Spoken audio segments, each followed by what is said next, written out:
When Mary Kelly was still just a little girl, her two older sisters nicknamed her Mary Sunshine. This is because every morning, as soon as the girls would wake up, Mary would leap out of bed and run around her house, pushing aside all the curtains, so every room in the Burley, Idaho home filled with sunshine. The nickname stuck because it not only captured her cute morning routine, but it also captured her sense of optimism, energy, and radiance that people associated with her for her entire life. When Mary was born on October 11th, 1921, Burley was just a small rural town in southern Idaho with a population of just over 5,000 people. Most of its residents, the Kelly family included, were farmers, and the main crops grown in the town were grains, sugar beets, potatoes, and alfalfa. Like her older brother and two older sisters, Mary loved living on her family's farm. The kids held barnyard rodeos, they had potato fights every fall after the harvest was done, and during the hot summers, they cooled off in the irrigation canal near their house. Mary's parents were devout Mormons, and this religion would always be central to Mary's life. Members of the Mormon Church, called the Church of Jesus Christ of Latter-day Saints, or LDS for short, believe their church is actually the original Christian church started by Jesus Christ and brought back or restored in 1830 by LDS church founder Joseph Smith Jr. The teachings of the church, which center around the teachings of Jesus Christ, were all written down by Joseph Smith Jr. in a book titled The Book of Mormon. Despite Mormons being known for living very modest and reserved lives, for example, they don't drink alcohol, they avoid caffeine and tobacco, still, Mary's childhood home was a very fun, raucous place filled with music and stories. Mary was the daughter of a big, charismatic Irish father and a tiny English mother who sang duets together at church. Mary inherited her mother's quick wit, her sparkling blue-green eyes, and her curly hair, but she had her father's sense of humor. Her father also taught her at an early age how to dance and how to yodel. When Mary was 13 years old, a new family named the Campbells arrived in the neighboring town of Unity and joined the same LDS church in Burley that the Kellys attended. Among the Campbells' 13 children was a handsome 16-year-old son named Curtis. He was dark-haired and serious with a flair for math, electronics, and engineering. By the time Mary was 16 and Curtis was 19, they had fallen in love. And the next year, in 1938, the two of them got married. Over the next 14 years, Curtis and Mary moved more than 6 times. They bounced from Utah to Idaho and then back to Utah. Then they made their way to Los Angeles, California, and Nevada. And wherever they lived, Mary was that mom who was full of energy, fun, and who loved a practical joke. At each new town, every kid in the neighborhood quickly learned that if you gave Mary a garden hose, you were sure to get soaked. And if she was inside washing dishes, you still weren't safe because she'd just open the kitchen window and soak you with the sink hose attachment. And no matter where they found themselves, Mary always made sure her family attended an LDS church, and that the family was always involved in the church's education and activities. But for all her good nature and sense of fun, Mary was not a pushover. Once, when her car stalled out right in front of a green light, the vehicle behind her started honking their horn. Unable to get her car going, Mary casually hopped out of her car and walked back to the car behind her, and she knocked on the driver's window, and when the incredulous man rolled down his window to see what she wanted, she said to him in a very sweet voice, "Mister, if you'll go up there and start my car for me, I'll sit back here and honk your horn for you." The driver went from angry to smiling and laughing, and then got out of his car and he walked up to Mary's car and proceeded to fix her engine for her. During those first 14 years of marriage, Curtis would serve in World War II as an aviation technician for the Navy. Mary would give birth to 4 sons and 2 daughters. However, 2 of the boys died shortly after they were born. Despite the heartbreak of losing those 2 children, the economic and political upheaval of a war that redefined the United States as the world's superpower, and the disruption of constantly moving and Curtis constantly changing jobs, Mary and Curtis still had a very strong and happy marriage. When Curtis walked through the door after work, his children knew their parents would always take a few minutes alone with each other to hold hands and talk about their day. In 1952, just ahead of their 15th wedding anniversary, the Campbells' good life got even better when Curtis landed a top-paying job as an engineer with Boeing Aircraft Company in Seattle, Washington. The work, developing the technology that would later be used to design drones for the US military, was more exciting and challenging than anything else Curtis had ever done. The Campbells bought their first house, a 3-bedroom bungalow just outside of Seattle. It had 3 bedrooms and a pastel-colored double porcelain sink in the narrow kitchen right under a window that overlooked the backyard. And so Mary loved to fire her sink hose out of that window to soak her kids and her kids' unsuspecting friends. When the kids had had enough of Mary's big practical joke, there were also empty lots on either side of this house where the kids had plenty of room to play and ride their bikes. Both Mary and Curtis were active in the local LDS church in their town of White Center, and within a year of their arrival there, Curtis became an ordained Mormon bishop and the leader of the ward where the Campbells attended church. 3 years later, in 1956, Mary and Curtis welcomed their 5th child, a little boy who was immediately nicknamed Kelly after his mother's maiden name. Mary felt truly blessed. She was busy working in the church she loved, and she was busy raising her 5 beautiful children.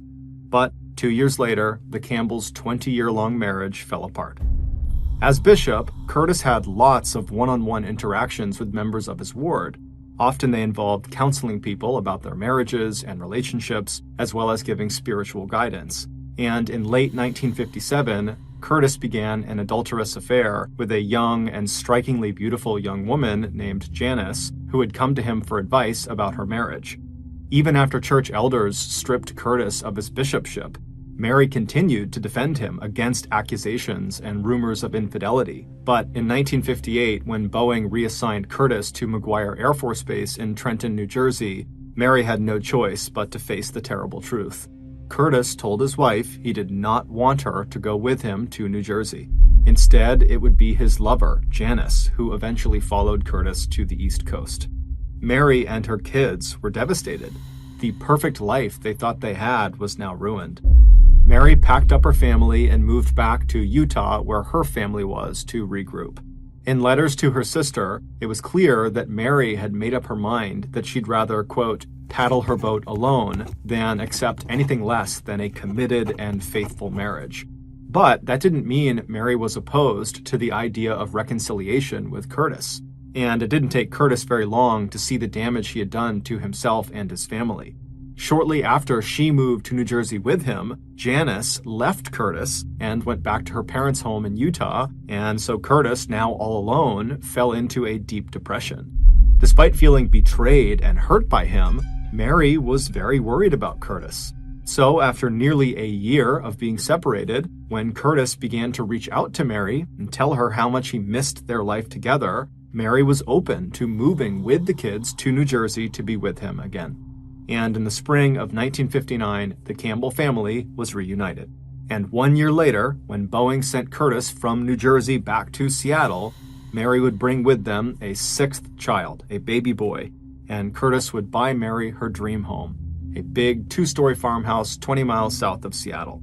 The white wood-sided house had a covered wraparound porch, a big kitchen, and a side entrance. The long gravel driveway was lined with trees and lilac bushes, which Mary loved.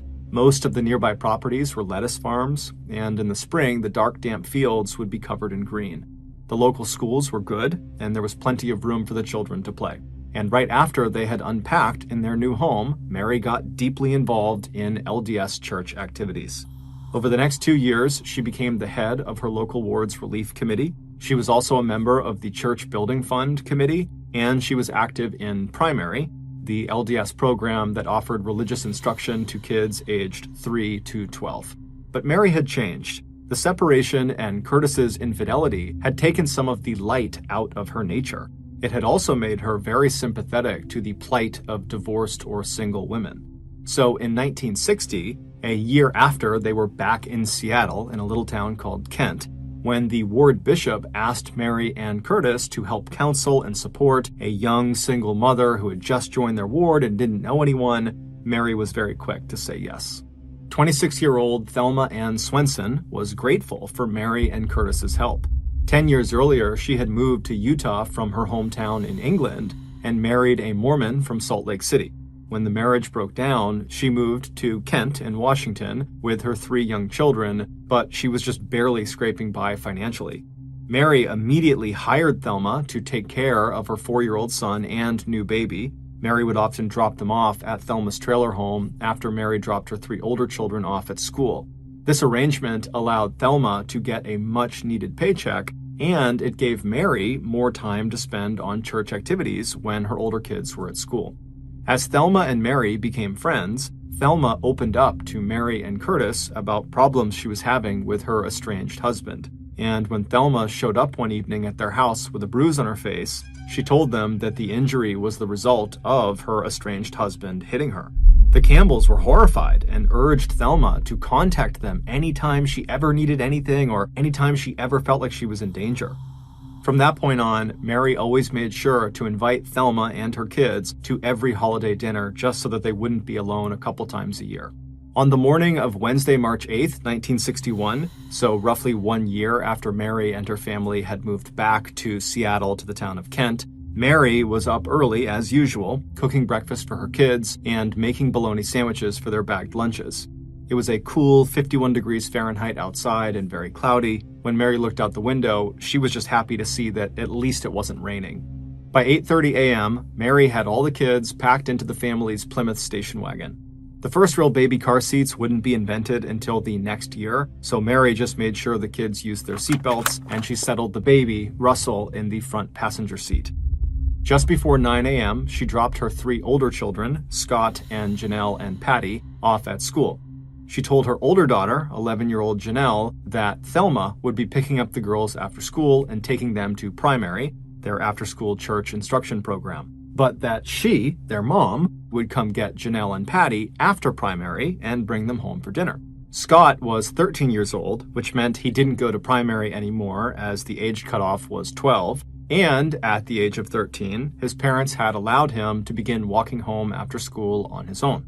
After smiling and telling her son she would see him after school, Mary looked behind her and checked that her 4-year-old Kelly was still belted in the back seat, and then she turned to the front seat to make sure her 7-month-old baby, Russell, was still secured in that seat.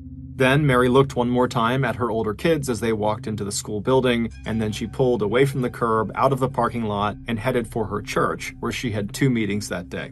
Shortly after walking into the LDS church, Mary turned and saw Thelma walk through the front door as well with her own young kids. Thelma shook off the hood of her coat and ran her fingers through her short dark curls that were damp with Seattle's constant mist. She'd once told Mary that she thought she'd left all the rain and clouds behind her when she moved away from England, a place notorious for its wet weather. When Thelma looked around and saw Mary, she smiled and walked over. The 2 women chatted for a few minutes, Thelma confirming that she was all set to take Mary's 4-year-old son Kelly home with her that afternoon for a play date. By the time Mary's second church meeting ended at noon, Mary was very thankful for Thelma's help. By that point, Mary's baby, Russell, had started to get restless and fussy, and so Mary was eager to get back to her home and put him down for a nap, and then maybe she'd have a little time to herself.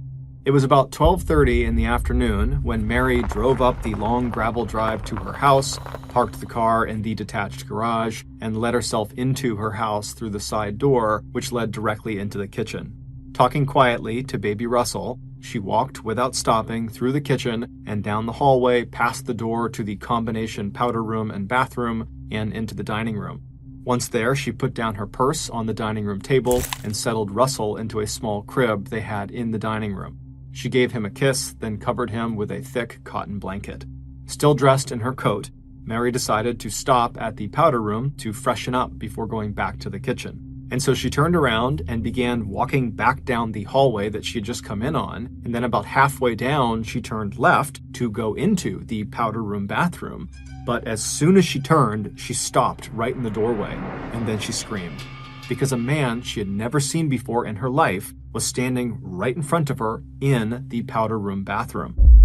Paralyzed with shock, Mary just stood there as the man suddenly lunged out with his left hand and grabbed her and knocked her to the ground. Mary fell hard onto the hallway floor, but before she could even move, the man was on top of her with one of his knees pressing into her stomach and the other knee across her neck and jaw. Her scream was now muffled, and she saw the man raise his right arm above her head. She felt another wave of panic rush through her as she realized in his right hand was a length of metal pipe. But instead of striking her with the pipe, the man, while holding that pipe high over his head, told Mary to stop screaming. Instantly, Mary did as she was told. And then, lying there perfectly still under the crushing weight of her attacker, Mary felt a sudden calm wash over her. She nodded her head reassuringly, and the man slowly rose to his feet. Then the man reached down with his left hand to help Mary stand up. As she got to her feet, Mary noticed immediately that this man also had a gun in his front pocket. Then, as soon as Mary was on her feet, she did what she had done her whole life. She called on her faith and looked at the man in front of her not as a monster, but as a human being. She took a moment to compose herself, pulling the skirt of her dress down and pushing back the hair that had come out of its clips. She straightened her glasses, she took a deep breath, and then she looked up at the man who was now just standing there awkwardly with his arms and his metal pipe down by his sides. She had never seen this person before. He was young, in his early 20s, with shaggy hair that fell across his pale, soft face, and he was huge. Not only tall, but very big and heavy. Mary let out a deep breath and then said, "What do you want?" The man seemed eerily calm. He told her that he was there because he needed money. The only cash Mary had was in her wallet, which was in the dining room. She told the man as much as she headed past him down the hall in that direction. The man followed behind her and then stood without saying anything while she opened her purse, took out her wallet, and then laid the 3 $1 bills that were inside along with some change on the dining room table. She also pulled out her credit cards and driver's license, laying them on the table as well, and then she also just said to the man, anything of value in this house, it's yours. Even though this man had said he wanted money, the only item that he was interested in was her driver's license. He reached out and grabbed it, looking carefully at the typewritten name, then turning to her with his first question. "Are you Mary Campbell?" Mary nodded. "Yes, I am." And then, as this was happening, the thing Mary was most worried about happened. In the crib, just a few feet away from them, Russell started crying. Mary silently prayed that the man would not hurt her child, and he didn't. As he stood there, still staring at her license, he casually told her to go take care of her baby. Feeling an enormous sense of relief, Mary turned away from the man and stepped quickly to the crib. She reached down and picked the baby up and rocked him for a second, all the while glancing across the room at the man who had just put her license back on the table and was now emptying out the other contents of her purse onto the table. Mary changed Russell's diaper, and then she laid him carefully back down in his crib. Then, Mary told the stranger very gently that her baby was going to keep crying if she didn't feed him, and so she really needed to go into the kitchen and make Russell a bottle. While that might have been true, in reality, all Mary was thinking about in that moment was just getting this intruder away from her baby. So she asked the man if he would like to join her in the kitchen as she makes the bottle, and maybe she could fix him something to eat as well. The man agreed, and the two walked down the hallway to the kitchen. Mary first, the man after her. While Mary prepared the bottle of milk, the man stood quietly in the middle of the kitchen without saying a word. After the bottle was ready, Mary walked past the man, who stayed put, and she went back down the hallway all the way to the dining room, where she fed Russell as quickly as she could. All the while, the man just stayed in the kitchen, standing there watching Mary down this hallway. After giving her baby a kiss on the forehead, Mary tucked him back into his crib and returned to the kitchen where the stranger was. Mary was too nervous to sit down, so she went to the refrigerator and took out the hamburger meat that she was planning to serve that night for her family's dinner. She unwrapped it and asked the stranger if she could make a hamburger for him. When he said no in a very polite tone, Mary couldn't help but feel sort of relieved. After that initial attack, the man had not threatened her in any way, and now he was just standing there quietly in her kitchen and being very polite about it. Mary took a few more quick glances at him and noticed that despite him being this really big person, he looked more like a child than a man. In fact, he couldn't be much older than her oldest child, Dell, a 19-year-old young man who had left home just 2 years earlier to join the Navy. As soon as she thought of her son, Dell, Mary felt even better. And slowly, her fear started to give way to her usual curiosity about people and her conviction that even the most flawed human beings could be helped and ultimately redeemed. So after her visitor very kindly refused the offer of a hamburger, Mary poured them both glasses of cold milk and set out a plate of the cookies she had made the night before. She sat down in one of the chairs that was nearest the sink at the kitchen table, and then she nodded to the chair opposite her on the other side of the table, and she asked the man if he would like to please sit down with her. The man seemed to like this idea, so he walked over and sat down. He also carefully laid the metal pipe he was carrying on the empty chair next to him.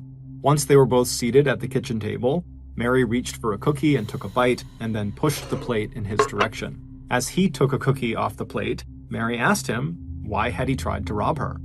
The man explained that for the last 6 months he had not been able to find any work, and he and his wife desperately needed money so they could buy food and take care of their 2-year-old son. Mary listened, already turning ideas over in her head about how she might be able to help this young family like she and her husband had been helping Thelma.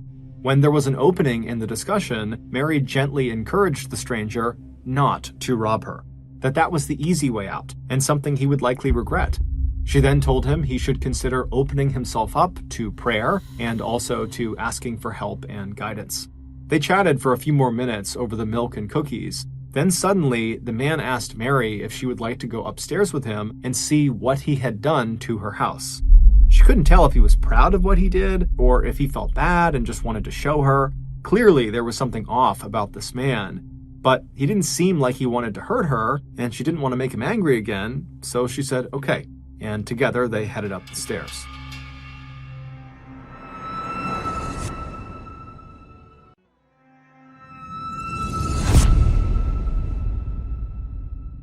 Right away, she could see that the bedrooms and the hall closet and study had been ransacked. Articles of clothing had been pulled out of drawers and tossed on top of the floor. The man apologized for the mess, saying he had tried to make it look like a burglary had happened. When Mary knelt down in front of the bureau in the master bedroom to start refolding the clothes back into the drawers, the man also bent down and started to help her. Once they had put everything back in place in the master bedroom, the man stood up and then took the gun out of his front hip pocket. It was Curtis's gun. Clearly, he had found it and stolen it. The man looked at the weapon for a moment as if he was seeing it for the first time. Then he sighed and looked at Mary and said, "I guess I won't be needing this anymore." And then he walked over to Curtis's bedside bureau and put the gun back in the top drawer where he had found it. After this, Mary and the stranger left that room and headed for the study next door. Inside, Mary picked up some of the loose papers on the ground, and as she did, she very gently told the man who was standing next to her that she needed to take these papers down to the kitchen. And, maybe it was time for him to be on his way anyhow. The man nodded, and the two headed back downstairs. Once inside the kitchen again, Mary put the papers on the kitchen counter and then turned to face the man who was once again standing awkwardly in the middle of the room. Mary smiled at him and thanked him for helping her clean up the upstairs. And she also told him that he had not done any real damage, so she had no plans to tell anyone or call the police or say anything. She also told him that he was free to take the cash in the dining room on his way out. Then she stepped forward toward the table, and as casually as she could, she picked up the length of metal pipe from the kitchen chair and bent down and placed it under the table out of reach. The man watched her do this. Then, after a pause, he asked if she might be able to give him a ride away from her house. Mary sat down on one of the chairs for a moment, just wishing now that this man would leave. She took a deep breath, and then she looked up at the man who had now moved to the side door of the kitchen that opened into the side and backyard. Mary looked at him and said, "No, I can't give you a ride."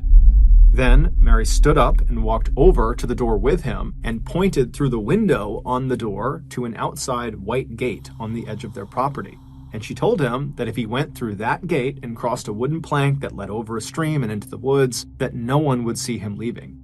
The man stared at Mary for a few seconds, and then he thanked her for the milk and cookies, and then he looked down kind of sheepishly and said he was sorry that he had hurt her, and then he turned and reached for the doorknob.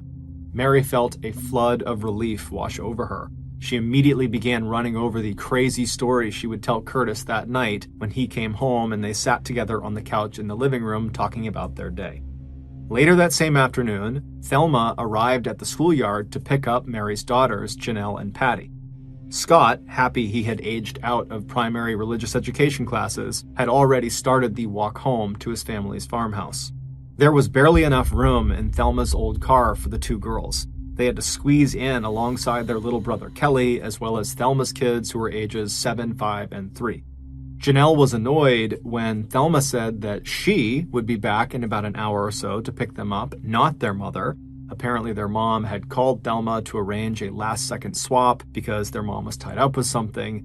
Janelle didn't care about the last-second swap or getting a ride with Thelma. She just hated how crowded it was in Thelma's old car and didn't want to have to get back in. But Janelle just shrugged and hopped out of the car and began steering the younger children towards the door of the church.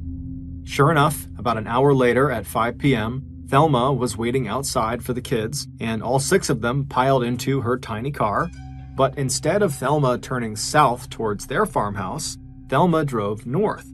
When Janelle asked where they were going, Thelma told the kids they were going to her house to meet up with their older brother Scott and Bishop Owen, who was the LDS bishop for their ward. Janelle shrugged again. She had no idea why her brother was at Thelma's, but she didn't care about that. Mostly, she was just feeling irritated as she jostled with her 9-year-old sister Patty for a little more elbow room. As they pulled into the drive leading up to Thelma's small, shabby 2-story rental house, Thelma parked next to Bishop Owen's car and then opened the heavy back door of the car to let all the kids out. When they walked through the front door into the small living room, they saw Bishop Owen sitting on the couch holding 7-month-old Russell. In a nearby chair, they saw their brother, Scott, who was watching TV. But he looked like he was staring right through the TV, like he was totally zoned out. Before the children could even say hello, Thelma had shooed Janelle and her sister Patty outside to play with Kelly and Thelma's 3 children. About an hour and a half later, around 7 p.m., the kids were still outside and it was getting dark and chilly when Patty complained that she needed to use the bathroom. Janelle walked to the back door of the house only to find it locked. Cold, tired, and hungry, Janelle was certain this locked door was the work of her annoying 13-year-old brother Scott, and she immediately started rattling the doorknob and yelling for him to come and unlock the door and let them in, or she was going to tell their mother. But when she and the other kids heard the bolt pull back, it wasn't Scott standing in front of them, it was Bishop Owen. He stepped aside and all the kids streamed in. Patty headed for the bathroom, while Janelle went straight to the living room to glare at her brother. But when she finally planted herself directly in front of the TV he was watching, she saw right away that something was very, very off about him. Before she could ask him what was wrong, through the window she caught sight of something moving outside. When she turned to look, she saw her father's car pull up next to Thelma's car, and behind her father's car she saw 2 police cars, the single-dome lights on the roof of each one flashing bright red. Several hours earlier, Mary's son, Scott, left Meridian Junior High School just ahead of his sisters and began the walk home. The walk took about 30 minutes, and at 4 p.m., Scott turned off the main street and started walking down his family's long driveway. As he passed by the detached garage, he noticed his mother's station wagon was gone. Scott thought to himself, if his mom and baby brother were not home, maybe he could just go inside, drop his things off, and then head right back out again and go see his friend, Larry Smith, who lived in the house next door. When Scott walked into his own house through the front door, he reflexively called out for his mother, but there was no answer. However, when he passed through the living room into the dining room, he saw his mother's purse laying on the dining room table with her driver's license and credit cards spilled out next to it. Then he noticed his mother's coat hanging over the end of the baby's crib, and perhaps most surprising, he saw his 7-month-old brother, Russell, in the crib fast asleep. If Russell was here, then his mother surely had to be here too, which was strange since he hadn't seen her car. But regardless, he moved towards the bottom of the stairs and called out again for his mother, but still, there was no answer. The big house was totally quiet. Scott put down his things on the dining room table and headed down the hallway for the kitchen. On the way, he glanced into the powder room, but no one was inside. When he reached the end of the hallway and looked into the kitchen for the first time, he froze. What he saw inside of it was so terrible, he couldn't even begin to process it. There, on the floor, was his mother. Under her head was a red velvet cushion taken from the living room couch. Blood had gushed out of her mouth and formed a huge puddle under her head. There were dark bruises like a collar around her throat.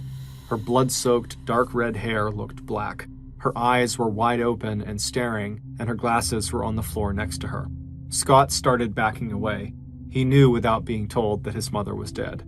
Then he turned, stumbled, and ran down the hallway, back through the dining room, past his brother, and out the front door.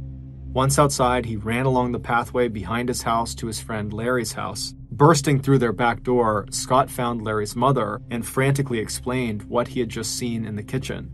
As Mrs. Smith picked up the phone to call police, Scott suddenly remembered that he had left his brother, Russell, in the house. Ignoring Mrs. Smith's questions, Scott ran back to his own farmhouse and into the dining room where he saw his brother still laying in his crib fast asleep. He carefully lifted Russell out of his little bed and then sat down on the living room couch, holding the baby until police and the local doctor arrived. When police did arrive, they led Scott, who was still holding his brother, back to the Smith's house next door, where Scott called his father at Boeing. After he was off the phone, one of the police officers asked Scott a few more questions about what he had seen. Then the officer drove Scott and Russell over to Thelma's house, where Bishop Owen was waiting for them. When Scott stepped inside of Thelma's house, Bishop Owen took the baby from Scott's arms and began rocking him, and then he settled Scott into a chair and turned on the TV. Scott said nothing. He just sat there staring at the TV with no expression at all on his face. Back at the Campbell's farmhouse, the doctor confirmed that Mary was dead. She had been strangled and hit on the head 3 times. And when the doctor picked up the pillow that was underneath her head, he noticed a small hole in the pillow with singed edges in the fabric and realized someone had clearly fired a gun into this pillow. And when they examined Mary's head again, they noticed there was a gunshot in her left temple. And so they had placed the pillow over her head, fired that shot into her temple, and then afterwards they had placed the pillow under her head, and that was how she was found. Even before police began collecting evidence, they were totally puzzled by what they saw inside the house. With credit cards left on the dining room table, it did not look like a robbery, and if the attacker was looking for valuables, why did they only pull the clothes out of the drawers in the children's rooms upstairs and not go through the neatly folded items in the closed drawers in the master bedroom where Mary and Curtis slept? And who had been sitting at the kitchen table eating milk and cookies? When Curtis arrived, the police refused to let him into his own house. Dazed and shocked, Curtis just asked, "Where's my wife's car?"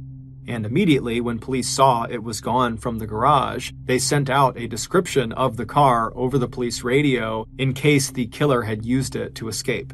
A few minutes later, Curtis was back in his car heading to Thelma's house. 2 police cars followed him with their lights flashing red. As Curtis stepped into Thelma's house, his daughter, Janelle, looked from him back at her brother, who she could now tell was crying. Curtis walked to the couch and sat down. He motioned for Janelle and Patty and Kelly to sit down with him. Then he looked at the scared little faces all turned in his direction, and he said, "Your mother is dead. Someone killed her." Curtis was quickly removed from the list of possible suspects. Dozens of people could confirm that he had been at work that day during the window of time when Mary was killed, sometime between 12:30 p.m. when she arrived home from her church meetings and 2:30 p.m. By 8 p.m. on the night of the murder, police had located the Campbell station wagon in the parking lot of the Group Health Hospital in the town of Renton, 3 miles away. There were no weapons or blood in the car. All it told police was that the murderer must have gotten a ride to the Campbell's house and then used the station wagon to make their getaway. Once Curtis was allowed back into his house later that night with his children, he went upstairs to check for his gun in his drawer and found it was missing. He told the police about it, and they asked him what kind of gun it was and what caliber it was. When he told them, they realized it was the same as the gun that had been used to shoot Mary in the head. Even though there were almost 100 law enforcement personnel working the murder case, by Friday, March 10th, so 2 days into the investigation, the best lead police had was still just a report from the Campbell's neighbor. The neighbor told police that at about 9:30 a.m. on the day Mary was murdered, she had seen a big man with shaggy hair almost down to his shoulders walking first across the Campbell's front yard and then later that day across their backyard. On that Friday, police got an anonymous tip over the phone that would eventually lead to the break they were looking for. The police were told to check out Art Ferguson, the husband of one of the members of Mary Campbell's church. He matched the description of who the neighbor had seen, and he had recently just gotten a haircut. 21 years old and weighing 220 pounds, Art, along with his 20-year-old wife, Virginia, actually did not have very much information to offer police when they were questioned. While Art did not know the Campbells, his wife Virginia did, and she was totally traumatized by the murder. Between sobs, Virginia kept going over and over what little she knew about Mary's movements the morning of Mary's murder. She'd seen Mary at church, and she'd heard Mary and Thelma making plans for a playdate. She'd even visited Thelma after church and seen Mary's son, Kelly, out playing in Thelma's backyard. But after Virginia's visit with Thelma, Art and Virginia had not been in Kent. They had spent the afternoon driving 60 miles to eastern Washington to see if Art could find work at 2 local mills out there. The reason Art had a haircut was because Virginia had insisted that he had to get one. She thought he wasn't getting hired because he looked sloppy. But the next day, Saturday, 3 days after the murder, police got a call from Art's father. He told them that they better get out to his place. There was something his son needed to tell them. Once police arrived, they found Art sitting at his father's table, head in his hands. He didn't waste any time telling police what had been weighing so heavily on his mind for the last 3 days. Art told them in a calm voice that he had killed Mary Campbell. Police immediately arrested Art and took him into the police station, and there he spent most of the next day answering questions about his crime. He seemed to have remembered every detail of what happened. The following is based on Art's statement to police. On Wednesday, March 8th, so the day Mary was killed, Art said he walked up the driveway of Mary's farmhouse at about 9:30 a.m. In his pocket was a length of metal pipe. When he reached the house, he let himself in through the kitchen and went upstairs and began ransacking the rooms so that when police investigated the murder he intended to commit, it would look like Mary had been killed by a burglar. When Art found Curtis's gun in the master bedroom, he stuck it into his front pocket along with some ammunition. Then he went back downstairs and hid in the combination powder and bathroom off of the downstairs hallway to wait for Mary to come home from her church meetings. Mary came home and Art attacked her as planned, but right away there was just something about Mary. Her charm totally disarmed him, and instead of killing her, he quickly found himself sitting in the kitchen eating cookies and drinking milk with her. When Art got to the part of the story where Mary had told him how to leave his house without being seen and how she would not call the police, Art paused. He told police at that point he had decided he was not going to kill Mary after all. She was just too nice and had been so kind to him. He told police he remembered turning and grabbing the doorknob and getting ready to walk out that side door. He said he even remembered the sound of Mary's voice behind him as she said goodbye to him. But the next thing Art knew, he had turned around and lunged at Mary, squeezing her neck as tightly as he could. According to his formal police statement, as he choked her, Mary, who was totally surprised, stumbled backward a few steps, and both he and Mary slid down the front of the stove to the ground. Art said, quote, "She tugged at my shirt front very lightly, and once at my hair, and tugged very lightly at my sleeve." Art said when his hands got tired and Mary's head fell forward, he released her neck, letting her fall all the way to the ground. Then he turned on his knees and grabbed the metal pipe Mary had shoved under the kitchen table. Art stood up, and with the pipe in his right hand, he swung it down hard at Mary's skull. He hit her 3 times until blood began to flow out of her mouth. Then he ran upstairs to get Curtis's gun that he had put back earlier when he and Mary were up there. On his way back to the kitchen, he picked up a red velvet pillow from the living room couch. When he knelt down beside Mary, who was now motionless, he put the pillow against her left temple, he pressed Curtis's gun into the pillow, and then fired a single shot. Then he laid Mary down on the floor of her kitchen, resting her head on top of the soft, round, and now blood-soaked pillow. Before leaving the house, Art dumped out the rest of the contents of Mary's purse on the dining room table, pocketing the $3 and change, and then he took her car keys. Art stepped out of the farmhouse and entered the Campbell's detached garage. He got into Mary's station wagon and then laid the pipe, the gun, the gloves he was wearing, and his jacket on the seat next to him. Then he turned Mary's car on and drove down the driveway out onto the main road. On his way to the hospital parking lot in Renton, where Art would leave the car and drive home in his own vehicle that was parked there, he stopped along an empty stretch of road near the Puget Sound, and he threw the gun and pipe out into the woods. Art's story explained every strange circumstance about the crime scene that had left police baffled. From the milk and cookies left on the table, to the ransacked bedrooms, to the baby sleeping unharmed in his little bed. But what it didn't explain was why Art had killed this mother of 6, who he didn't even know.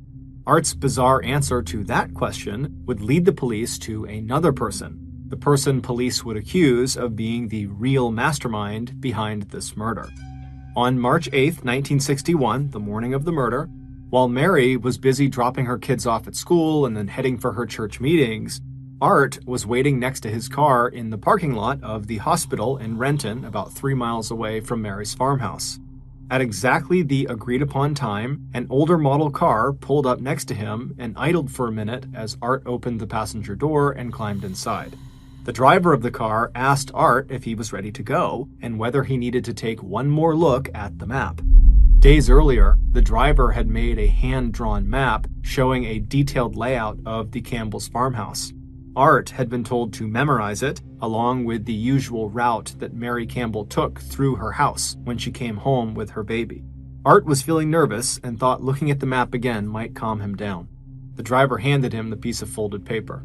As Art sat there studying it, he tried to use the memorization technique the driver had taught him that would apparently sear the image into his mind. Meanwhile, the driver put the car in gear and pressed the gas pedal. On the way to the Campbell's farmhouse, the driver stopped and bought 2 gallons of gas at a gas station and paid by check. When they arrived near the entrance to the Campbell's long gravel driveway, the driver took back the hand-drawn map. They made sure Art had his piece of metal pipe inside of his jacket pocket, and that Art knew exactly where to find Curtis Campbell's loaded pistol. The driver also told Art to be sure he used a pillow from the couch to silence the sound of the shot that Art would eventually fire directly into Mary's temple. Art nodded. Just before he climbed out of the car, a pink and black truck passed by them on the main road. Art's driver only watched Art for a few seconds as he walked up the driveway toward the farmhouse. Then the driver checked their watch and turned the car around and pulled back onto the road and started heading for their next stop. About 3 hours later, at 12:30 p.m., when Art ambushed Mary inside of her house, Art's driver was standing in a different house in front of a kitchen clock, watching the minute hand with intense concentration. The person standing next to the driver would later tell police she could make out the words the driver was speaking as they stared at the clock. "Do it, do it, do it," they said. An hour later, the driver again looked at the clock. This time, the driver, aka the real mastermind behind the murder of Mary Campbell, smiled and then ran her fingers through her short, dark curls and looked out the window at Mary's son, Kelly, playing in her yard. Then, Thelma Swenson, the hard luck case that Mary and Curtis had tried so hard to help, the babysitter who had once lived with them and who knew exactly where Curtis's loaded gun was and what Mary's everyday routines were when she got home from church or from running errands, turned to her good friend, Art's young wife, Virginia, and hugged her. And then, according to Virginia, Thelma swayed slowly side to side while holding on to Virginia and said, "I know where Art is. He's up there right now butchering Mary Campbell." When Art confessed to the murder of Mary Campbell, he told police that he was only acting on the orders of Thelma Swenson. He said she planned every detail of the attack. Art, who was mentally challenged and highly suggestible, claimed that he had been manipulated by Thelma into believing Mary Campbell was an evil person. In terms of getting him to commit the actual crime, Art said Thelma had used hypnosis. And when police checked local town library records, they would see that Thelma had checked out several books on mesmerism.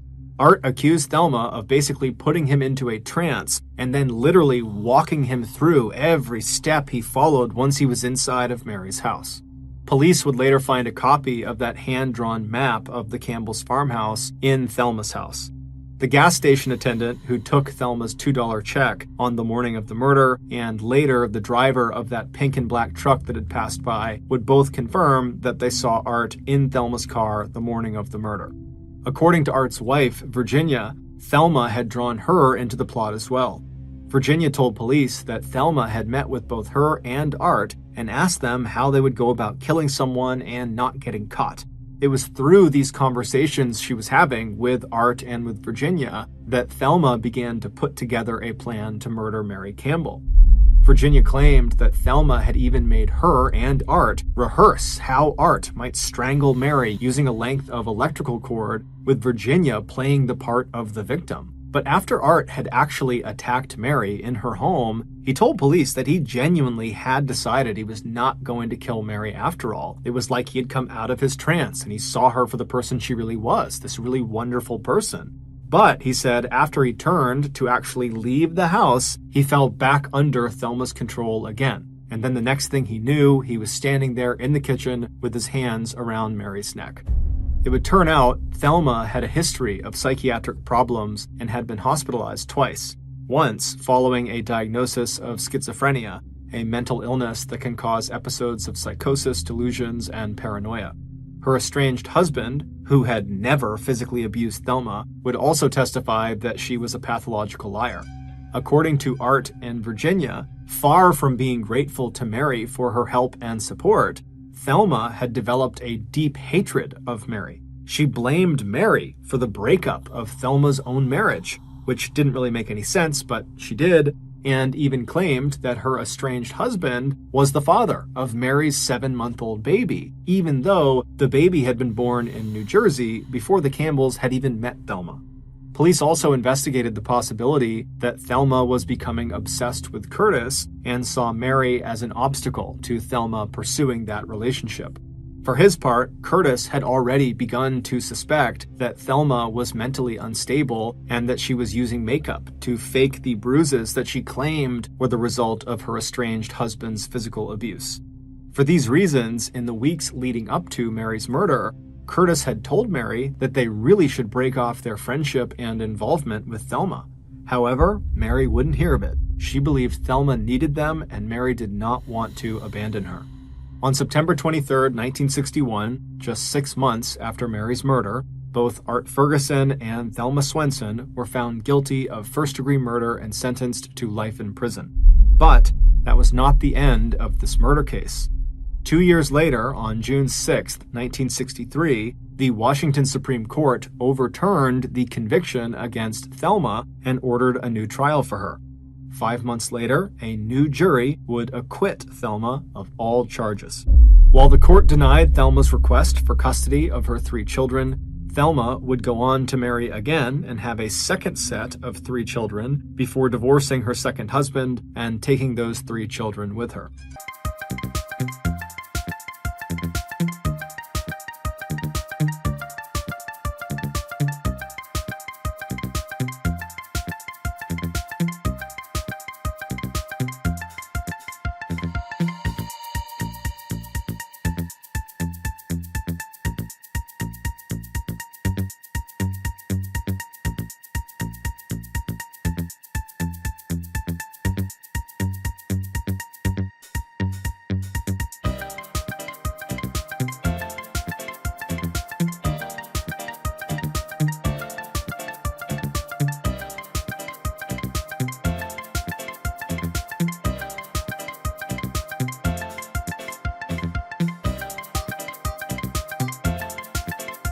In her memoir about her mother's death, titled The Multiple Murders of Mary Kelly Campbell, Janelle Campbell writes that as of 2021, Thelma Swenson was still alive.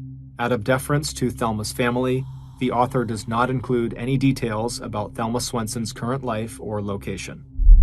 On June 29, 2003, a 14-year-old boy named John and his best friend, a 16-year-old named Mark, were walking in this back alleyway behind a row of shops in Manchester, England. Mark had asked John to go back there, to which John was a little bit confused because it was just a dead end back there. But he went back there anyways because he figured, Mark must have a reason. And so they're walking along this alleyway when Mark suddenly comes to a stop. Then he turns to face John, and John's looking at him inquisitively, and Mark just reaches out and grabs him by the shoulder before pulling out a huge knife and drives it into his stomach and says, "I'm sorry, bro." Pulls it out again, drives it into his chest before releasing it and letting John fall to the ground. As soon as John hits the ground, he looks up at Mark and he says, "You're killing me." And Mark says, "I had to do it. If you knew all the details, you would understand." And so after only a couple of minutes, John goes quiet and he's laying still on the ground, and Mark would stand there just waiting for about 20 minutes to ensure that John really was dead before calling authorities and claiming some madman had snuck up behind them and attacked his best friend, and you gotta send an ambulance as fast as you can. When the ambulance arrived, to Mark's horror, they were able to keep John alive, and they were able to get him to a hospital where he nearly died twice on the operating table, but he ultimately would make a full recovery. And when John was well enough to speak, he would tell police that Mark is the guy who attacked him, but he had no idea why. When Mark was confronted with these allegations that he was the one who attacked John, he quickly confessed. And the police thought, this is a strange case, but pretty open and shut, and they arrested Mark for attempted murder. When investigators began digging into the motive behind this attack, they, along with Mark, were not prepared for the totally bizarre story that unraveled. The judge in this case would say well-schooled fiction writers could not come up with the plot of this real-life story. And so this crazy story starts 4 months before the stabbing in February of 2003. In February of 2003, Mark was a 16-year-old student who was also a part-time dishwasher at a restaurant near his home in Manchester, England. Mark had okay grades, but even by his own account, he was nowhere near an academic. In fact, he was quite dim-witted. He was very close with his family, who all lived in a very modest home in a very modest neighborhood. By all accounts, Mark was living a very ordinary life. That year, Mark discovered an online chat room for teens in Manchester, England, and it was designed to, make friends and talk about fashion and sports. And initially, when he logged into this chat room, he was just watching. He wasn't really participating. But over time, he became a very active user and in fact became totally obsessed with this chat room and basically put everything else in his life on the back burner to the point where his grades were tanking and he was staying up all night. This really took over his life. Also in February of 2013, John was a 14-year-old student who lived in Manchester, England, but not near Mark, and at this point he had not met Mark yet. He was incredibly intelligent and polite and charming, and he was an excellent student, and he went to a very, very prestigious school. But while John's academic life was going really well, his home life was kind of in shambles. His mother had a series of really crappy boyfriends that always left, and they always left her feeling very depressed. And it was just a very sad environment around his mother. And John, unfortunately, had grown up believing one of his mother's ex-boyfriends was his biological father. And even though this boyfriend had abandoned the family, John at least knew who his dad was. But it would turn out his biological father had actually abandoned him when he was a brand new baby, and he had no way of figuring out who his dad even was. John really wanted to escape his home life. He wanted to just live somewhere else, have an adventurous, happy life away from all the sadness and depression he was around all the time. And so it was in that frame of mind that he discovered this chat room, the same one that Mark had discovered. Although they don't know each other yet, they're both entering the same chat room.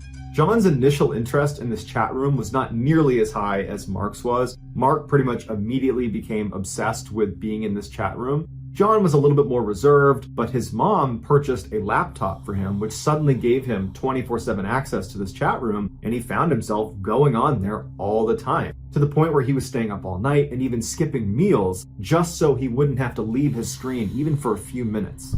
The main focus of this chat room was supposed to be sports and movies and entertainment, but the real reason teenagers were flocking into this particular chat room was to flirt with each other. And Mark and John were no different. They both really enjoyed, these flirtatious interactions they were having with different girls on this chat room. But John's interactions with the girls was very friendly and wasn't going to go anywhere. It was not really intended to. Whereas Mark fell head over heels in love with the girl he was flirting with, and her name was Rachel. Rachel was a 16-year-old living in Manchester, England, who worked at a gym, and when Mark saw her pictures, he was just totally smitten with her, and he sent her a direct message, not really expecting her to write back, but she did, and she seemed at least somewhat interested in him, and that night they stayed up all night chatting with each other, and Mark is just over the moon. For the next couple of days, Mark and Rachel were talking nonstop on this chat room, and then at some point, Rachel says, "Hey, I really want to introduce you to this guy I met on this chat. He reminds me a lot of you. I think you guys would get along great. His name is John." And Mark was like, okay, cool. So Rachel introduced him to John, and they hit it off right away. And the three of them formed their own separate chat thread outside of the main chat room. And very quickly, through this separate chat thread that they were on pretty much 24/7, Mark and John would become best friends, and Mark and Rachel would fall deeper and deeper in love with each other. Every time John and Mark were in this chat room, they would use a web camera, but Rachel didn't have one. And initially that really frustrated Mark because he wanted to see his girlfriend in real time, but she said she didn't have the money to get one, and then she said she was shy, and so Mark's getting frustrated, but she says, "Mark, come visit me. You don't live that far away. You can see me in real life in real time." And so initially Mark's excited, and he's talking to John about how excited he is to go see his girlfriend, but then he gets cold feet and he makes an excuse and he doesn't go. Rachel's disappointed, but she asks him again a couple more times if he'll come visit her, and every time he would agree, and then he would kind of chicken out. But after the last time he canceled on her, he finally got the courage up and he invited her to come visit him. And this is when she started getting cold feet. And they kind of went back and forth until they basically stopped asking to visit each other. And they just decided that their relationship was going to live online, even if there wasn't a web camera involved. About 3 months after Rachel, Mark, and John had started their own separate chat thread, a new user popped up inside the main chat room. It was a fairly controlled group, so it was pretty easy to tell when there were new people added, and this individual only wrote in pink text. So he stood out, his name was Kevin, and he told the group that he was a stalker and that he had a foot fetish. And the group thought this guy was pretty weird, but they figured it was just, some kid trying to get attention. They didn't think much of him. But shortly after Kevin's arrival, Mark would get a private message from Kevin that said, "I know you're Rachel's boyfriend and I'm her stalker and I'm gonna hurt her." Mark didn't know what to do, so he just went to Rachel and he said, "Hey, I got this strange email from this guy named Kevin who says he's gonna hurt you and he's your stalker." And Rachel kind of made light of it and said, "Oh, just ignore that guy. I don't know what that's about." And John didn't know what to make about it either, so Mark just kind of ignored it. And then the next day when Mark logged into the chat room, Rachel wasn't there. Now, Rachel always logged in at the same time that Mark did and that John did. It was very rare that she wouldn't be there. And so Mark asked John, have you talked to Rachel today? And John said no. And then Mark went into the main chat room and he asked some people in there if they had seen Rachel or talked to her, and they said no. And that's when Mark went into his email and he had another message from Kevin. This message, again, was about Rachel, but this time Kevin is saying he actually has Rachel hostage. And the only way he's going to release her is if Mark lets Kevin look at his feet, because again, he has that foot fetish. And so Mark, interestingly, does not go to the police. He doesn't tell anyone about this. He just says, "Okay, I'll do that." And so he lets him see his feet, and then Kevin writes back saying, "Okay, I've released Rachel." Later that day, Rachel came back online and she thanked Mark for what he did, but she felt really bad that he had to be kind of humiliated in that way. And she said, "You know what? We really need to meet up. We need to see each other face to face. I want to apologize to you and give you a hug." And so they decide the next day they're going to meet up finally in town together. But the next day when Mark went to the rendezvous point, Rachel didn't show. In fact, after this missed meeting, Rachel never contacted Mark again. She just vanished.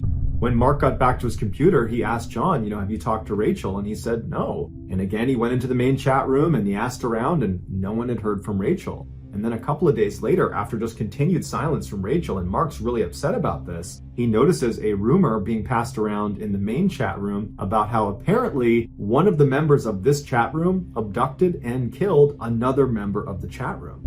And Mark's thinking to himself, no way, that can't be about Rachel. But almost immediately after this rumor was kind of announced on the main chat, people started chiming in that they think it could be Kevin, the guy who writes in all pink, the guy who claims he's a stalker, and this girl Rachel, because they had both logged out around the same time and had not logged back in again. They were the only ones in this chat room that were that inactive. And then after that, dozens more users were commenting that this was actually true, that Kevin had indeed abducted Rachel and killed her. They'd heard about it in other chat rooms and at school, and all of a sudden, Mark's reality is just coming crashing down.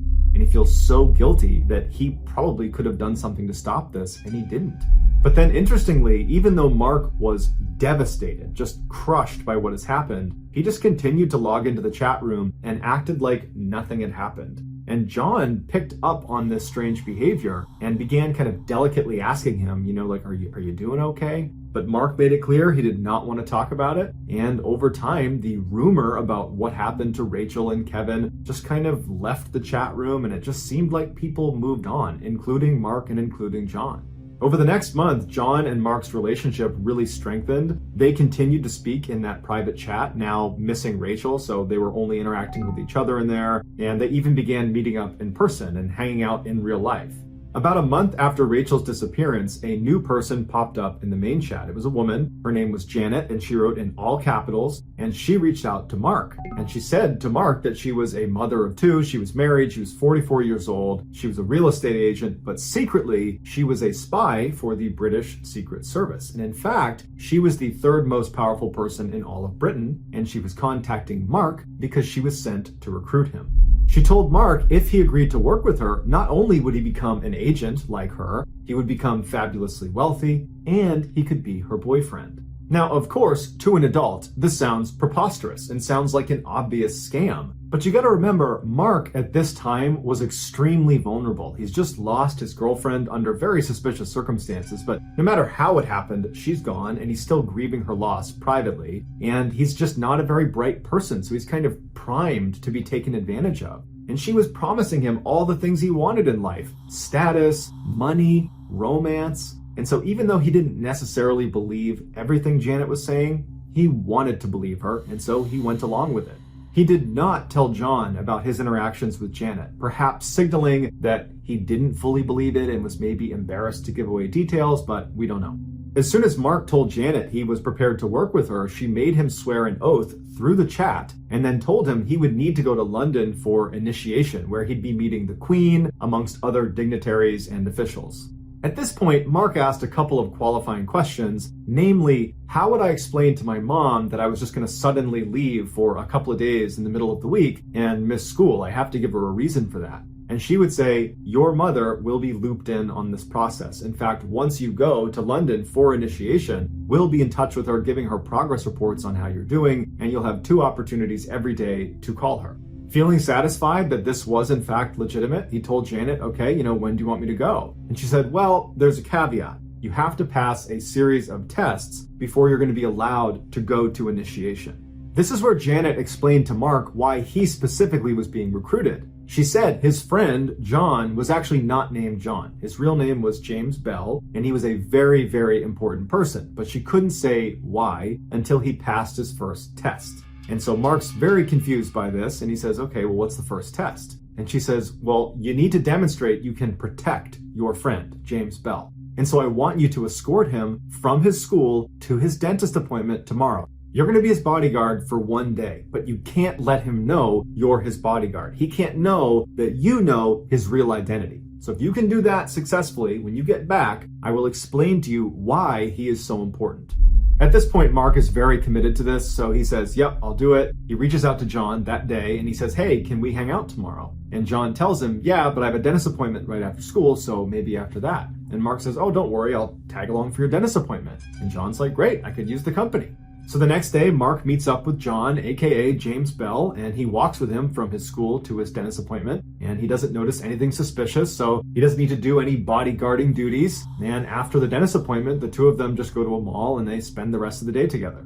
Once Mark got back to his house and opened his computer, there was a message waiting for him from Janet. And the message said, we had agents following you and you did a great job. You passed your first test. Now I can tell you why James Bell, your friend John, is so very important. And she told him that at the bottom of the Atlantic Ocean is this big safe that only a couple of countries know about. And inside of that safe is 568 billion pounds, and it belongs to the Queen. But only one person has access to that safe, and that person is James Bell. Literally, his body would need to be in front of the safe for its special scanner to scan him, recognize it as James Bell, and then it would open its door. Despite its implausibility, Mark believed this was real. Not so much because he naturally believed the safe at the bottom of the Atlantic Ocean was real, but it was because he totally believed Janet was real. Janet had the ability to know what he was wearing, where he had gone that day, what he was up to. I mean, she seemed to know everything about him. And it's because she told him she has agents monitoring him all the time, disguised as bus drivers and teachers and mailmen, that basically he was under constant surveillance. And she explained to him that that's what happens when you're being recruited. We have agents watch you. So when Janet gave Mark his final test, despite how shocked Mark was at what he had to do, he was willing to do it because he really believed he was doing it for the government. The test was simple. Mark needed to kill John, aka James Bell.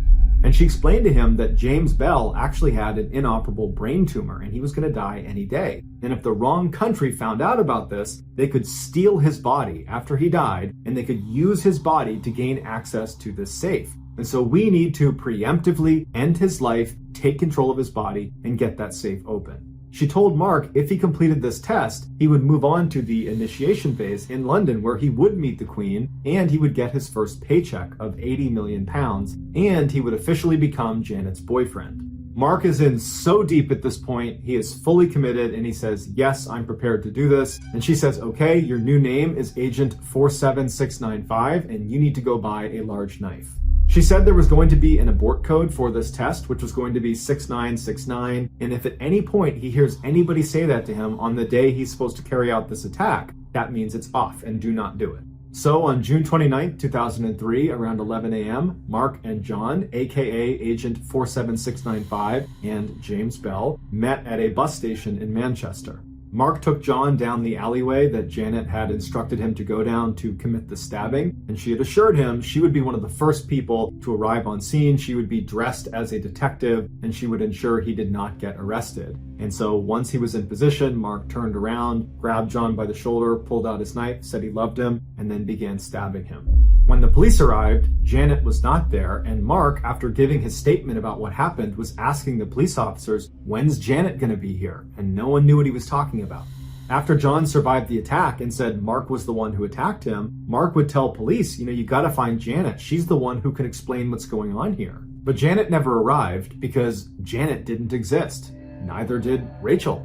Neither did Kevin. Neither did James Bell. Neither did 189 other accounts that Mark interacted with on a daily basis inside of that chat room. And all of those fake accounts were determined to be controlled by one person, and that one person was John. When John was confronted with all these confiscated chat logs that clearly showed he was behind all of these accounts, he confessed.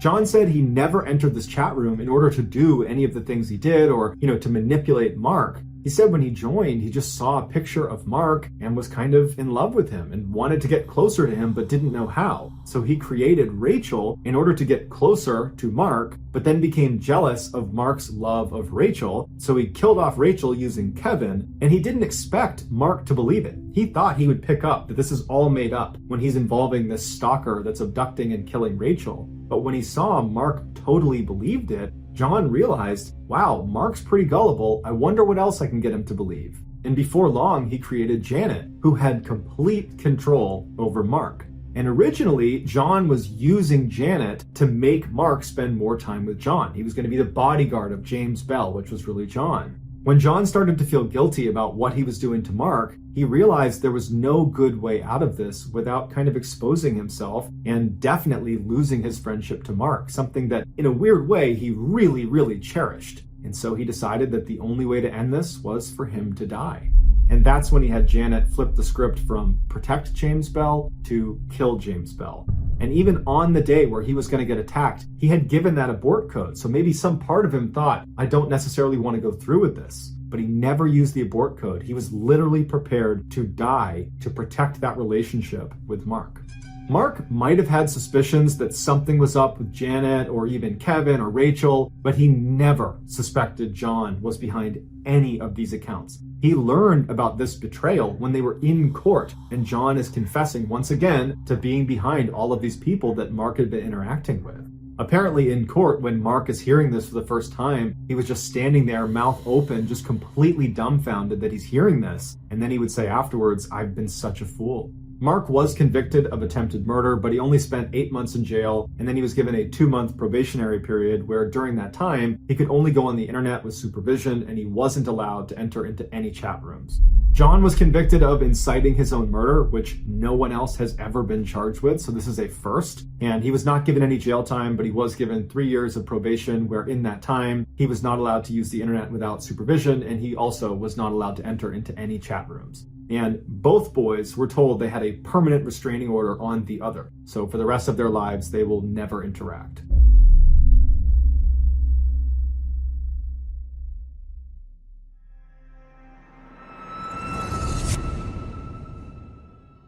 Today's podcast is sponsored by the online therapy platform BetterHelp. Stress can rear its ugly head in all types of ways. Maybe work has you anxious about deadlines, or maybe you're worried that the college fund you've been investing in for years is actually not going to be enough for your kids. And maybe you don't even know you're stressed. In fact, many people don't always recognize the physical symptoms of stress, things like headaches, teeth grinding, and even digestive problems. But nowadays, no one has the time to go to the doctor's office and fill out all that paperwork and then wait around for the doctor to finally come out to help you deal with your stress. But that doesn't mean you need to let your mental health suffer. Now, you can get the professional help you need from the comfort of your own home, and that's with BetterHelp. BetterHelp is customized online therapy that offers video, phone, and even live chat sessions with your therapist, so you don't have to see anyone on camera if you don't want to. It's much more affordable than in-person therapy, and financial aid is available to those who need it. BetterHelp is committed to facilitating great therapeutic matches, making it super easy and free to change therapists if needed. In today's world that's telling you to do more, sleep less, and grind all the time, here's your reminder to take care of yourself, do less, and maybe try some therapy. So give it a try and see if online therapy can help lower your stress. MrBallen listeners can get 10% off their first month at betterhelp.com/MrBallenPod. That's BETTERHELP.com/MrBallenPod.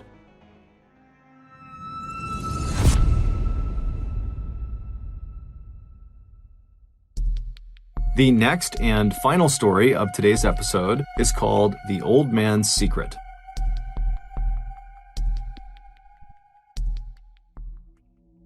On August 28, 1984, an 18-year-old girl named Elizabeth went missing. On the first day she was gone, her friends and family went out looking for her, but they couldn't find her. The following day, when she still hadn't shown up and no one had heard from her, her parents went to the local police station in their Austrian town of Amstetten, which is about an hour west of Vienna, and they reported her missing. The police launched an initial search of the town and the surrounding areas, but after several weeks, they had found nothing that connected to Elizabeth and where she might have gone. A month after she had been reported missing, her parents came back to the police station, except this time they were carrying a note they say they received in the mail from their missing daughter. It was postmarked from a town that was about 2 hours west of Amstetten, and in this note, Elizabeth writes directly to her parents, and she tells them that she had grown tired of living with them, and she did not want them to come looking for her, and if she discovered they were looking for her, she would just flee the country. After the police read the note, they asked the parents if they thought it was real, if this was a legitimate letter from their daughter, and they said, yeah, they think it is. And then after that, her father, Joseph, suggested that maybe his daughter had run off to join a cult. That was something he thought she was getting into before her disappearance. After the parents left the police station, the police began conducting interviews with other family members and friends of Elizabeth to see if it was possible that she might have run off to join a cult. And virtually everyone they spoke to said absolutely not. There is no way she ran off to join a cult. That just wasn't her. She was a quiet, reserved person, and they had never heard her talking about a cult or anything that even resembled a cult. These answers left the police feeling very suspicious of the whole situation, and so they decided to look into the young woman's history to see if there was some other reason she might have run off. In their research, they discovered that Elizabeth was one of 7 siblings that all lived together with their parents, Joseph and Rose Marie.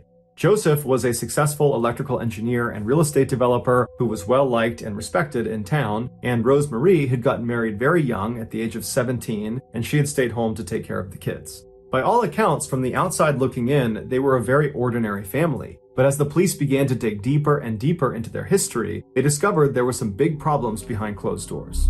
Despite his friendly, outward public appearance, Joseph was actually a ruthless authoritarian when he was home alone with his family. At night, when he came home from work, his wife and his kids would immediately stop whatever they were doing and go silent in hopes they might avoid a beating. The only member of the family that seemed willing to stand up to Joseph was Elizabeth, and she and her father would frequently get into screaming fights, and then as punishment for these fights, Joseph would not only beat his daughter, he would also prevent her from seeing her friends for long periods of time, and he would go through her personal things like her diary. Their toxic relationship finally came to a head when Elizabeth finally ran away from home 2 years prior to her most recent disappearance. She made it all the way to Vienna before authorities caught up to her and brought her back home. Upon learning about this earlier disappearance, the police became convinced that the most recent disappearance was yet another attempt to escape her abusive and controlling father. And so the police decided that this was more of a family affair, and they didn't push the investigation further.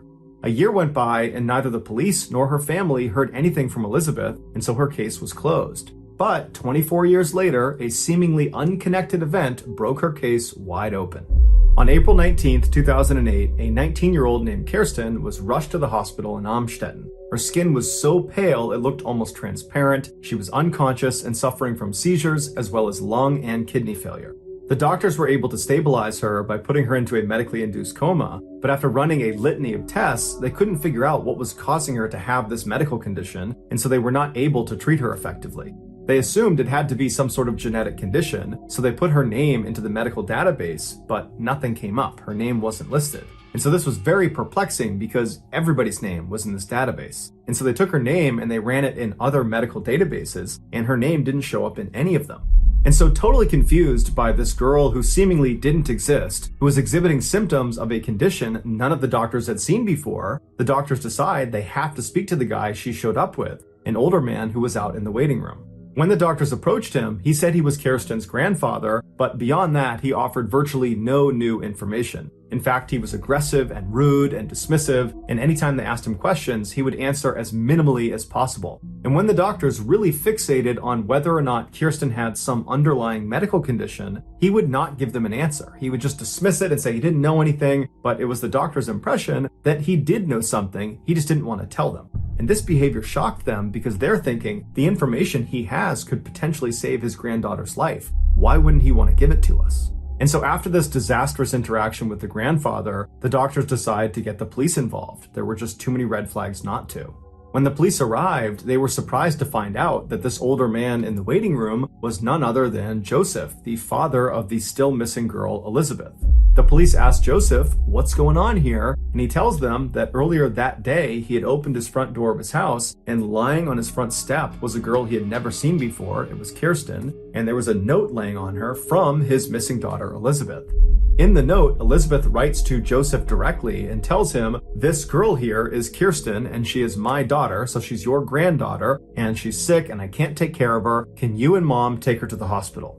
While the police had many more questions about this totally bizarre turn of events, they realized that for the time being, they needed to focus their efforts on just getting Elizabeth to contact them, because they needed to know more about Kirsten's medical condition so they could save her life. And so the police went to the media and they put out a message on TV and on radio that was a direct appeal to Elizabeth that basically said, "We need you to come forward as soon as possible and speak to us so we can help save your daughter's life."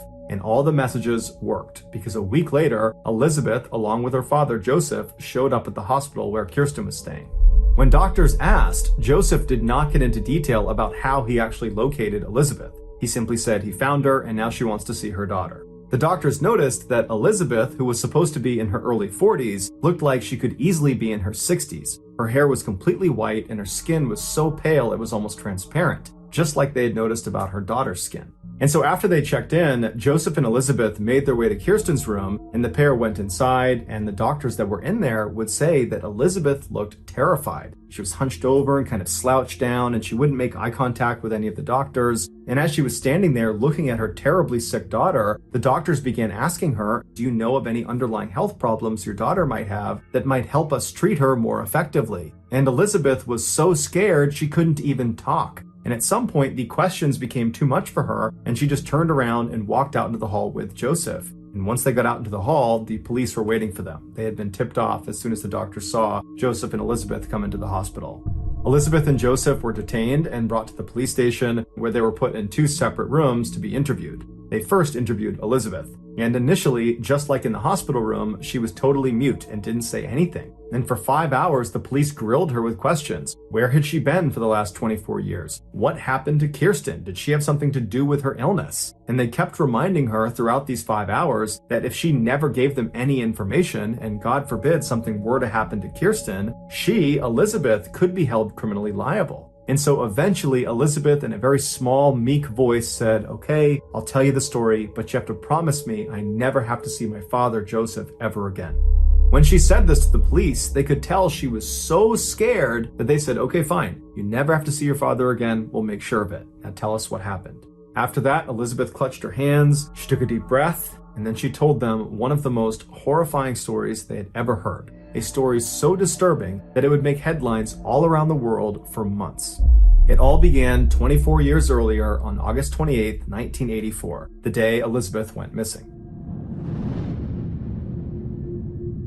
On that day, she told police she was at her family home in Amstetten when her father asked her to come into the basement to help him with something. Her father, for the last several years, had been constructing a bomb shelter in their basement, and he was now only one door installation away from being done. At the time, in the early 1980s, the Cold War was still very much on, and so building bomb shelters inside of your home was a relatively common thing. So Elizabeth goes down into her basement and she sees her father standing in front of this empty frame where this door is going to go that leads into the shelter. And so she walks over and steps through the frame into the shelter. She turns around and her father hands her this door and she holds it in the middle of the frame while he secures it to the hinges. And then once it's securely in place, suddenly he swings open the door, knocking Elizabeth backwards farther into the shelter. And before she could stand back up again, her father had run inside and pushed an ether-soaked towel onto her face, knocking her unconscious. When she came to again, she found herself chained up in the very back room of the shelter. It would turn out this bomb shelter that Joseph had spent 6 years constructing was not actually a bomb shelter. It was a prison he was building specifically for Elizabeth. To get into this shelter, you would have to go down the steps into the basement, which looked like a typical unfinished basement. And then on the far wall, you would see these shelves that had things like paint cans and screwdrivers and other tools you would expect to find in a basement. But if you walked over to the left side of the shelving, there was a lock on the back of it that if you undid it, the shelf itself would swing out like a door, and then behind it on the wall would reveal a 3-foot tall secret door. This secret door was also locked, but not by a key lock. Instead, it was locked by a keypad lock that only Joseph had the code to. And since Joseph was an electrical engineer, he took great care in ensuring this lock never could be tampered with or destroyed. That thing was going to stay locked unless he unlocked it. When Joseph entered his code into the keypad, he could open that secret door and it would reveal this secret underground prison that was basically a winding maze of small rooms with ceilings that were too short to be able to stand up all the way in. If you walked through this secret door and actually entered into this prison, you would start by entering this soundproof narrow hallway that went on for several feet before it entered into this very small bathroom area where the bathroom was unbelievably cramped and there was no doors, there was no privacy. And then if you didn't stop in the bathroom and you just kept walking straight through that first hallway, you would reach another hallway that was totally soundproof and narrow. And at the end of that hallway, it would feed into a very small bedroom that was so small that it barely contained the one bed that was inside of it. And then off to the right side of that bedroom was another door that led into a similarly sized bedroom. All of the walls of this underground prison were made of thick reinforced concrete. That, combined with the soundproofing that Joseph had installed throughout the entire prison, meant no one could hear Elizabeth's cries for help. Also, the inside of the prison was heavily monitored by Joseph's security system. So truly, Elizabeth had absolutely no privacy. She was completely trapped, and the only way she was getting out was if her father freed her. For the first 5 years of her imprisonment, she remained in that dungeon all alone. Her only connection to the outside world was her father, who would come down almost every night to drop off basic supplies and to assault her. As far as Joseph's wife and his other kids knew, he was just spending all this time in the basement because that's where he worked when he was not at the office. In 1988, Elizabeth became pregnant with her father's child. She was terrified of the pregnancy and begged Joseph to at least allow her to deliver the child in a hospital. But he refused. He wasn't willing to potentially expose himself for what he was doing. And so he gave her a book about childbirth, and he gave her a pair of scissors to cut the umbilical cord, and he said, "Good luck." And so on August 30th, Elizabeth delivered her daughter, Kirsten, alone in that basement. Following the birth of Kirsten, Elizabeth would deliver 6 more of her father's children, all the same way she delivered Kirsten, alone and in the basement. In 1996, one of Elizabeth's newborn babies, Michael, was born with respiratory issues, and so Elizabeth pleaded with Joseph to take the baby to the hospital to get help, but Joseph refused. He was worried he would be exposed. And so 3 days after his birth, the baby died in Elizabeth's arms. And after the baby died, Joseph just took the body, threw it in a stove, and incinerated it like it was nothing. In the late 90s, the 6 living children down in the basement were getting bigger and noisier, and so Joseph came up with a plan in order to reduce the chances of them being discovered. And so one day, Joseph went downstairs into the basement, and he took one of Elizabeth's youngest children away from her. And then he threatened her and the rest of the kids down there that if they tried to fight back or if they ever tried to escape, he would seal off the basement and he would gas them to death. Previously, Joseph had punished the entire family by turning off their power and cutting off their food and water supply for multiple days at a time, so they knew he was willing and able to hurt them if he wanted to. And so when he took this young child away from Elizabeth, they didn't put up a fight and the baby disappeared upstairs. And when Joseph's wife, Rosemary, came home, he put on this elaborate charade about how he had discovered this baby on the front step and that there was a note attached to the baby and it was from Elizabeth, their missing daughter, and this child was apparently Elizabeth's and she couldn't take care of it and she was leaving it here for he and Rosemary to raise it as their own. And Joseph had actually made Elizabeth write out this note and sign it to add credibility to the story. And so when Elizabeth's mother, Rosemary, saw this note and heard Joseph's story, she believed it. Over the next several years, Joseph would steal 2 more of Elizabeth's young children and then stage having found them on his front step with a note from Elizabeth. And with each discovered child, Rosemary amazingly never asked any questions. She just took these kids in and she and Joseph raised them as their own. Eventually, when these 3 kids got old enough, Joseph would tell them that their real mother, Elizabeth, was a lowlife and she had abandoned them and she didn't care about them, when in reality, their mother and their other 3 siblings they didn't know existed were locked up in the basement below their feet.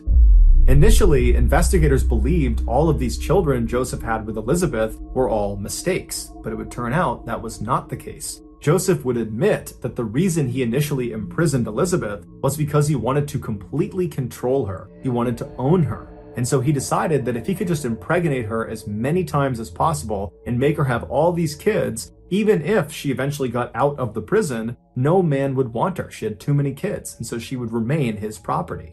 And so over the entire time Elizabeth was imprisoned, over 2 decades, the nightly assaults by her father never slowed down. They happened thousands of times.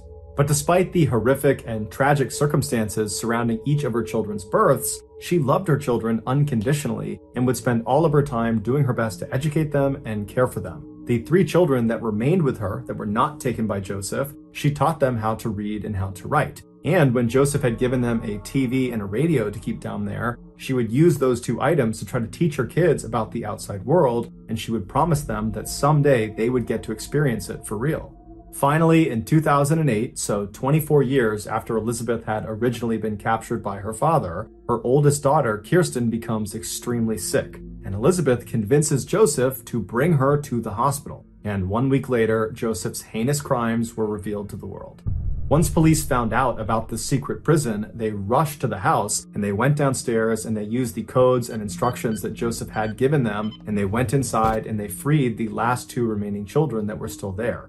When they brought them to the hospital, the youngest of these 2 kids, who was 5 years old, he didn't speak the entire time. He just pressed his face up against the glass of the car window and he stared out in utter amazement because to that point in his life, he had never actually seen the world.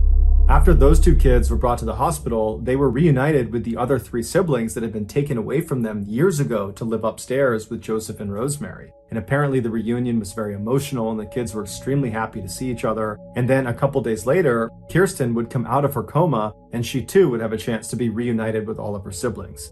Kirsten would ultimately make a full recovery. It would turn out she was suffering from a severe vitamin D deficiency. And vitamin D you primarily get from the sun, and in her 19 years of life, she had never been in the sun. As soon as the story broke about this family being trapped inside of this basement, everybody had the same question.